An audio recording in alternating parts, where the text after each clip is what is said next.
హే friends, ఒక full stack developer అన్నప్పుడు only front and back end క్వశ్చన్సే కాదు, ఈవెన్ క్లౌడ్ రిలేటెడ్ కాన్సెప్ట్స్ కూడా మనం తెలుసుకోవాలన్నమాట.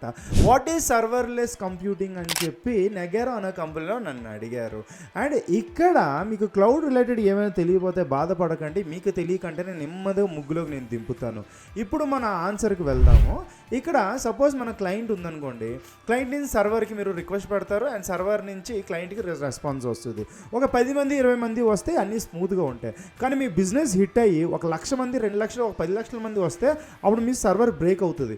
ఎందుకు బ్రేక్ అవుతుంది అంటే మీకు scalability, performance, fault tolerance and security ఇవన్నీ మీరే మెయింటైన్ చేసుకోవాలి, ఒక కట్టప్ లాగా అనమాట.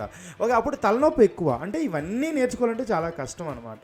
అందుకే మనకి అమెజాన్ వాళ్ళు లాంబ్డా, గూగుల్ క్లౌడ్ వాళ్ళు క్లౌడ్ ఫంక్షన్ అని కొన్ని ఫంక్షన్స్ ఉంటాయి. అండ్ అజూర్ ఏం వాడతారో మీరు రీసెర్చ్ చేసి కమెంట్స్లో పెట్టండి. ఇక్కడ మనం ఏదైనా రిక్వెస్ట్ పెట్టినప్పుడు ఆ డైరెక్ట్గా ఆ క్లౌడ్ ఫంక్షన్కి వెళ్తుంది అనమాట. అది కంప్యూటింగ్ చేసుకొని మన సర్వర్లో ఉన్న డేటాని మన ఒక రెస్పాన్స్గా క్లయింట్కి ఇస్తుంది అనమాట. దీని నుంచి 1,00,000 మంది వచ్చినా 2 లక్షల మంది వచ్చినా ఈ క్లౌడ్ అనేది ఎవరున్నారో ఈ సర్వీస్ వాళ్ళు చూసుకుంటారనమాట. Everything is managed by the cloud. మనం ఏ రకంగా ఏ టెన్షన్ పట్టే అవసరం లేదు. ఇది నచ్చితే నచ్చిందని కమెంట్స్లో పెట్టండి. Thank you so much. ఏంటది? నెల్లూరు పెద్దారెడ్డి ఎవరో తెలీదా మీకు?